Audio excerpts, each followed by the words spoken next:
He was a prominent figure in the fashion industry, known primarily for his role as head of the Gucci fashion house. But one event not only shocked the fashion world, but also captivated public attention. Join us as we discuss Maurizio's Gucci life, which marked by both success and tragedy.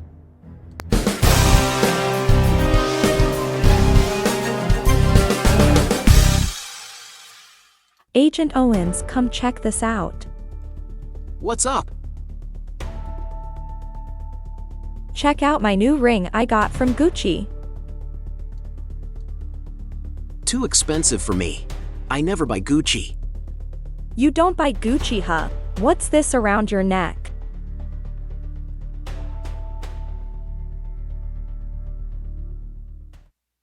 I love those little things that the Crime Force team does. Hey guys, just let you know this is for entertainment purposes only. Yes, and please do your own research and always be kind to everyone.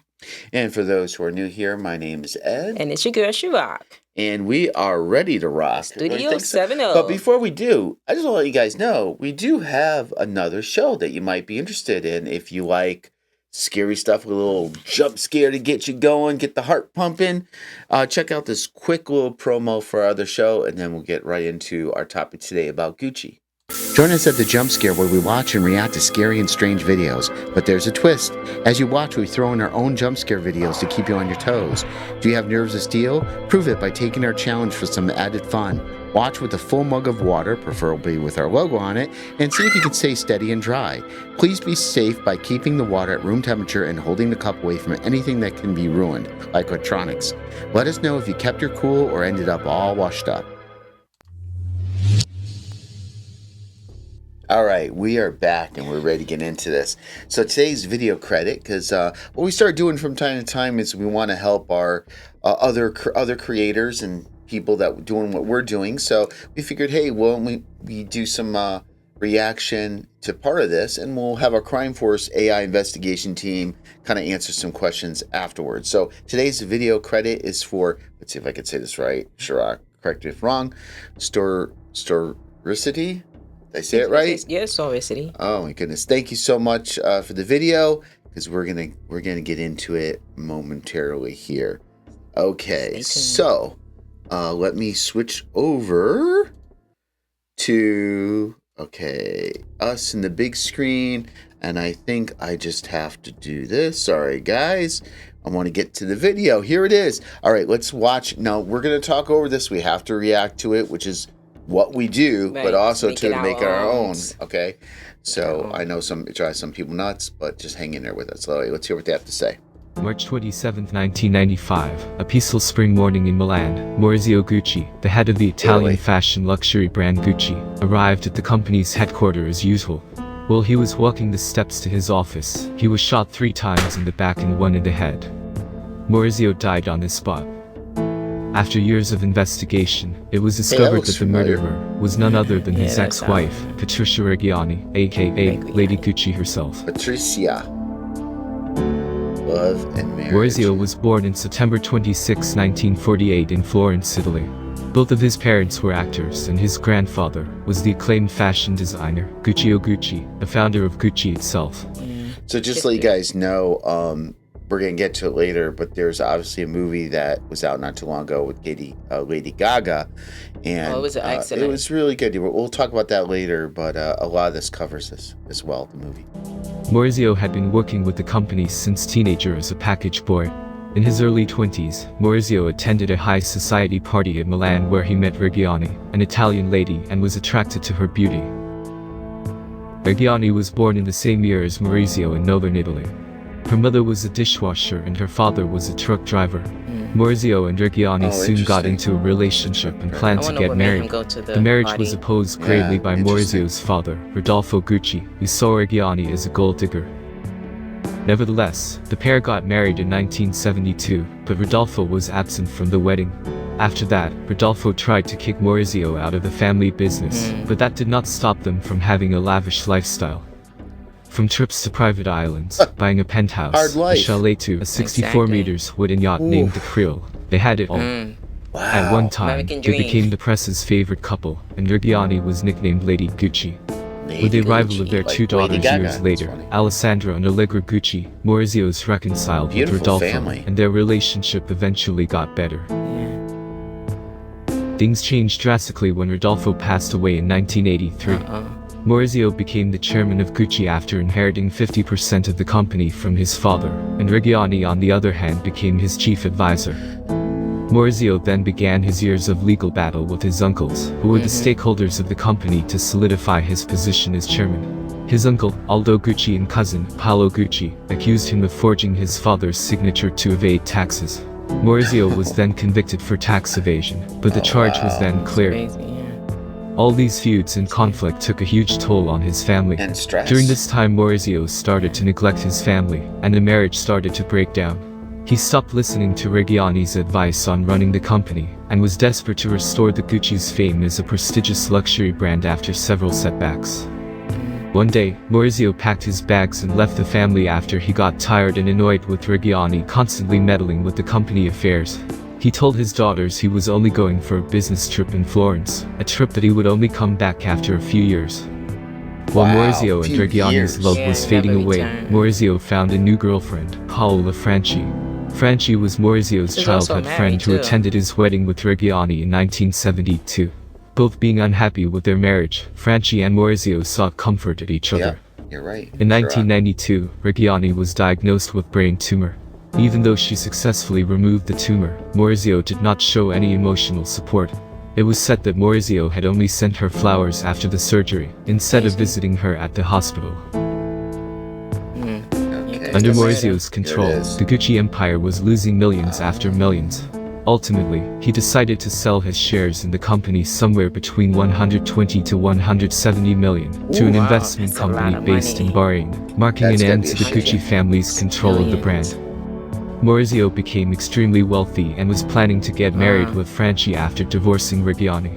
Even though Maurizio and Reggiani were separated, their divorce proceeding went on for almost Power a decade. and On the money. other side, Reggiani was becoming resentful towards Maurizio after losing her fame and status as a Gucci, and That's- started to see? send threatening voicemails I'll to talk about this Maurizio. after. And on one occasion, she can be heard saying, "For you, hell is yet to come." Oof. From Motivated Italian by woman? hatred and jealousy, Reggiani began to hatch a plan to get rid of Maurizio. She enlisted She the likes help the from power Pino and Oriema, the a fame. sorcerer and a friend, Yeah, to she look does for a it. killer. Pina moved in with Reggiani in 1994 to write a book about Reggiani's relationship with Maurizio, because Reggiani had trouble recalling certain events or things after the brain surgery. There are credited Ivano Savioni, who acted as mediator between Reggiani and Pina, Orazio Sacala, who planned the assassination, and Benedetto Cirolo, the killer himself. And on that fateful day, Maurizio was taken away from the world. Wow. Reggiani was one of the suspects involved in the killing, since she has not been keeping her resentment and hate towards Maurizio to herself for the past few years. But the police focused their investigations on Maurizio's enemies in business, and also the other members of the Gucci family, because of their beef and They disloyalties. didn't even thought it would be her. For 2 years, Oh, the investigation was going nowhere, until one day, in 8th January 1997, the head of police received an anonymous call that would eventually uncover the whole See, plot. someone's always Savioni someone had else always slipped and someone. bragged about Yeah. his involvement in the assassination, while drinking at a local bar. After the tip, the police wasted no time in arresting all All the of them. accomplices. Yep, all 5. Everyone pointed their finger Crazy. to Reggiani as the mastermind of the murder, even though Reggiani maintained her innocence. It was said that Reggiani had ordered the murder to be done quickly to prevent Maurizio and Franchi from getting married, and to I make think sure so. that her daughters did not Yeah, lose their right of absolutely. inheritance. Reggiani claimed that it was Pina who had planned the murder without her knowledge, and demanded money from her after the killing is done. It doesn't make sense. One of the Yeah, evidences found what's was her motive? Reggiani's diary, Yeah, it where she does wrote the make word sense. paradisos, an Italian word for paradise, at the day of Maurizio's murder. Reggiani disputed the evidence and claimed that it was just a name for her new villa. Oh, But she did please. confess feeling relief after Maurizio's death, and said, "I No. don't think of myself as innocent, I think of myself as not guilty. But in the not guilty I have to admit I have made too many mistakes." In the end, the jury was not convinced by Reggiani's story. She was convicted of ordering the murder of Maurizio, and was sentenced to 29 years in prison. On the other didn't hand, do Pina all received that. 25 years sentence, and Benedetto got life sentence. Wow. After the conviction, Reggiani was no longer Lady Gucci, and now the press had renamed her as the Black Widow. I didn't know that. That part I didn't To know. overturn the I don't conviction, remember that. Reggiani's daughters argued that it was the brain tumor that was affecting Reggiani's ability to act rationally. One of them even studied law to get Reggiani out of prison. In 2011, Reggiani was offered a chance of getting a parole in exchange of her finding a job, but she instantly turned down the offer, as she had not worked her entire life. Yeah. She was then what the released in heck? Work. 2016 and began to work as a design consultant. One of the first few things that she did after getting out was, of course, luxury shopping. Of course. After she was released, That's what she Allegra used and to. Alessandra tried to stop her from being granted the annuity that Maurizio promised her prior to his death, but both eventually failed. According to an interview in 2014, Reggiani would go back to Gucci if she was given the chance because she considers herself to be the most Gucci of them all, and the company needs her. Today, Reggiani is still known for her cruel murder of Maurizio, and her famous quote, "It's better to cry in a Rolls Royce than be happy on a bicycle." Whoa! That's it for Whoa! today's video. Remember to like, share, Oh and my subscribe. goodness, yeah, please go over and again here, let me switch back because I want to make sure they get the credit due for that video. So please go over there and help them subscribe, like, that'd be great. We'd really appreciate that. That was a good video. It was. Sometimes we pre-screen these videos, but we want to be just as a surprise with you. We like to watch it together. Yeah. So that was really good. Very, very good. There's a couple things there that I didn't pick up knowing. I know a decent amount of this story, but that was really cool. Yeah, that was cool. I just wanted to say I have my Gucci belt on today. Oh yeah, let's see it. Let's see it. Oh, I can't zoom in. Here, pull it up a little higher. I know it's hard. No, that's all right. You can't see. Just there it is. I know, right? Yeah. Oh, now you're showing your tattoo. You're showing up. There it is. There it is. Oh my goodness. Chirac is getting undressed in front of the whole world. Okay. What the heck? Yeah. Everybody's like, hey, show him. Everybody. Look at this. Okay. Everyone has something Gucci anyway, so. Yeah, it would be cool if that was a Gucci tattoo. That would be double. All right, so we get these questions in, when we talk about the show, and let's see what the questions we have for Crime Force AI investigation team. They look to use AI tools to kind of come up with some of these answers. So it was, what was Maurizio's reaction to Patricia? I gotta get that Italian. I'm mostly Italian. I should be having the accent down. Maurizio reaction to Patricia's increasingly obsessive behavior after the divorce. Yeah, that was. Let's see. After Maurizio Gucci and Patricia Reggiani divorced in 1991, Maurizio's reaction to Patricia's increasingly obsessive behavior was one of distance, frustration, and concern. While he had initially been swept up in the romance of their relationship, over time, their marriage became strained due to constant conflicts, financial disputes, and Patricia's controlling nature. After their separation, Maurizio sought to move on with his life, including focusing on his business ventures and a new relationship with another woman, Paola Franchi. Patricia, however, became increasingly fixated on Maurizio, harboring deep feelings of resentment and betrayal. She could not accept their separation and the way Maurizio distanced himself from her, both emotionally and financially.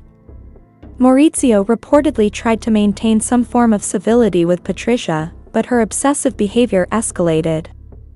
She would frequently contact him and attempt to manipulate him through the legal battles over the Gucci fortune and alimony payments. Lady Dawn. Maurizio was said to have been worried about Patricia's growing obsession with him, which she expressed in her increasingly erratic behavior.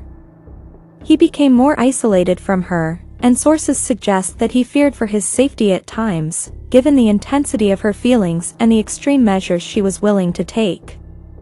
Ultimately, Maurizio's efforts to keep a distance were not enough to stop Patricia from spiraling into a deep state of anger and vengeance, culminating in her decision to orchestrate his unaliving in 1995.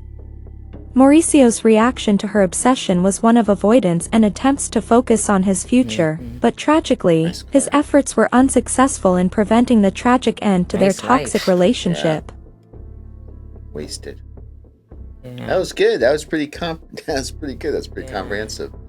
How did their personal relationship impact the Gucci family's legacy and future of the brand? That's a very good question because obviously impacted quite a bit in selling it off and all that stuff. So let's see what it is. I don't think they even own it anymore. No, I don't think so. The personal relationship between Maurizio Gucci and Patricia Reggiani had a profound and lasting impact on the Gucci family's legacy and the future of the brand. The breakdown of Maurizio and Patricia's marriage, alongside Maurizio's controversial decisions to distance himself from the family business, led to significant rifts within the Gucci family.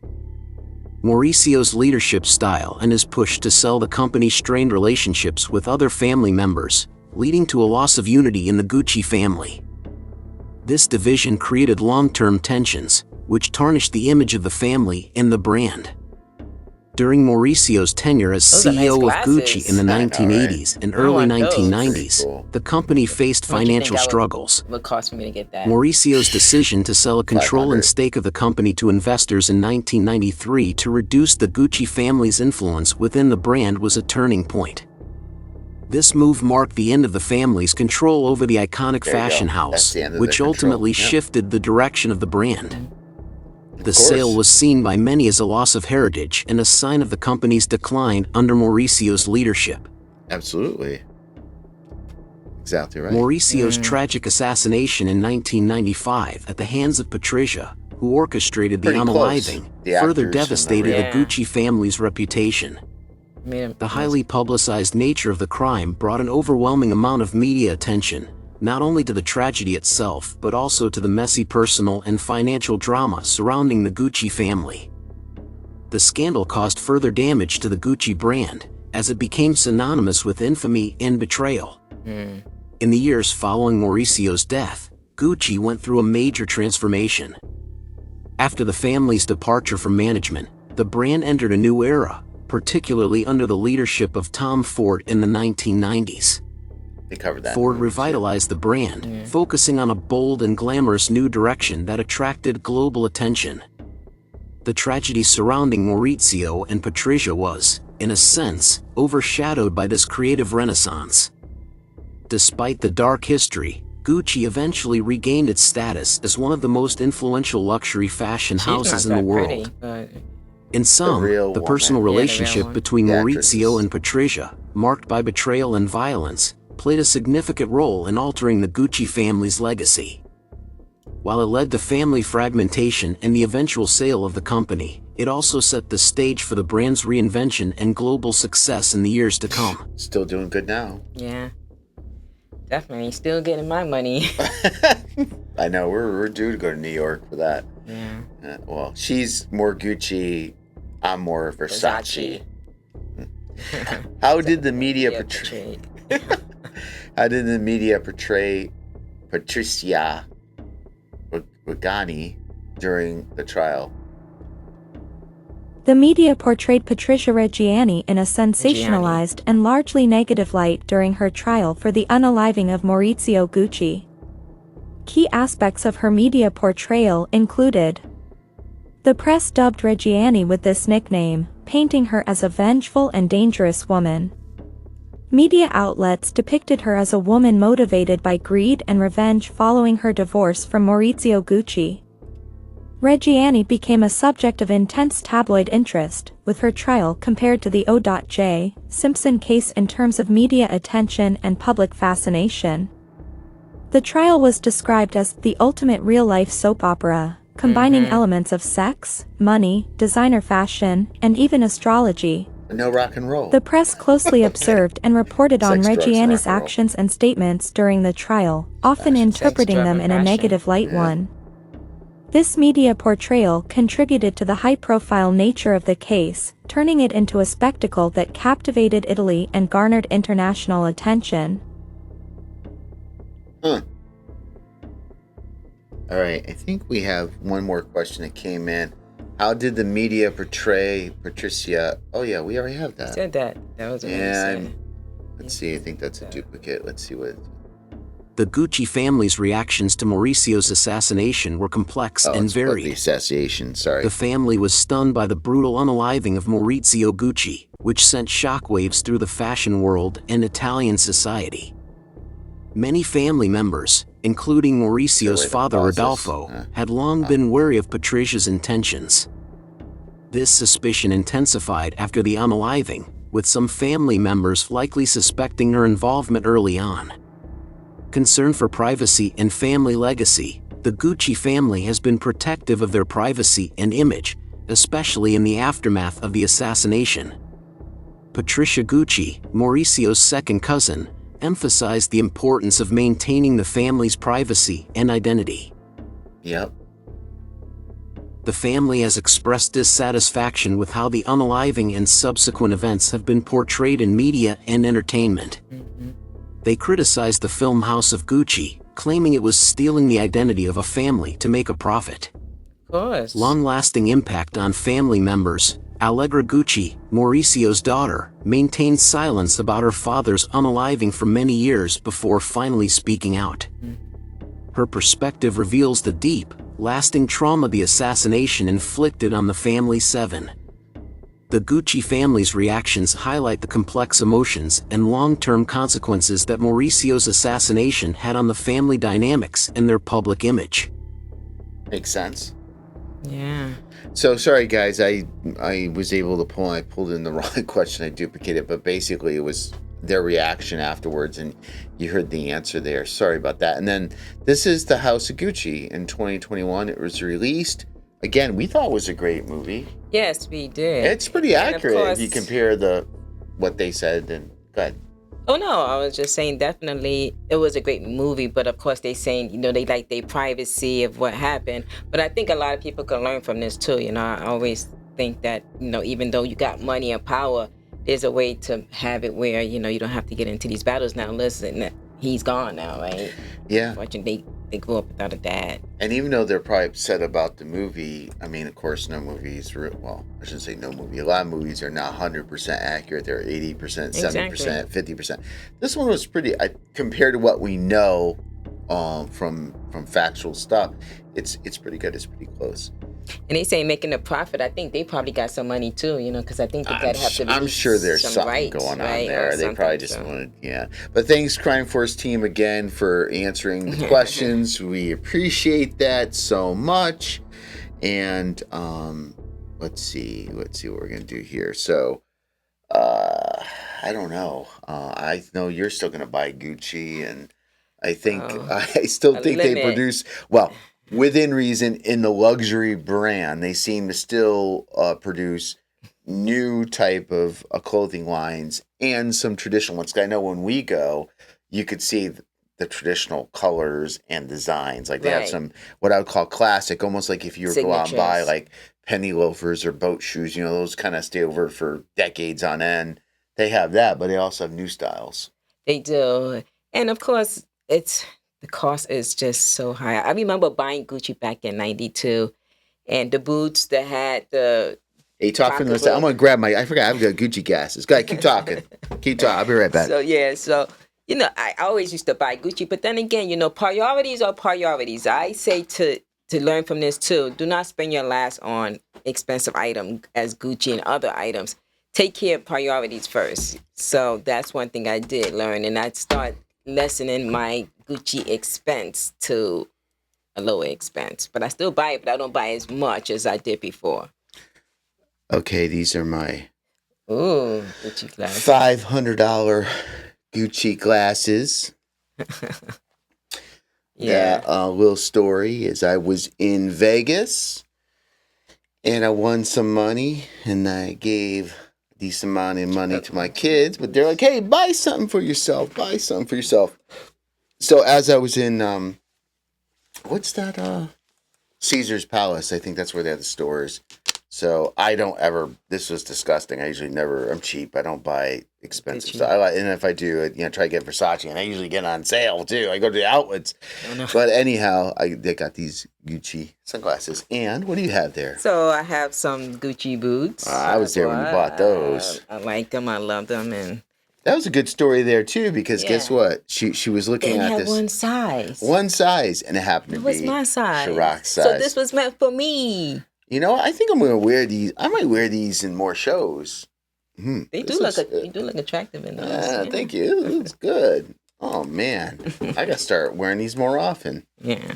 Oh my goodness. And I already showed you the belt, so that's pretty neat as well.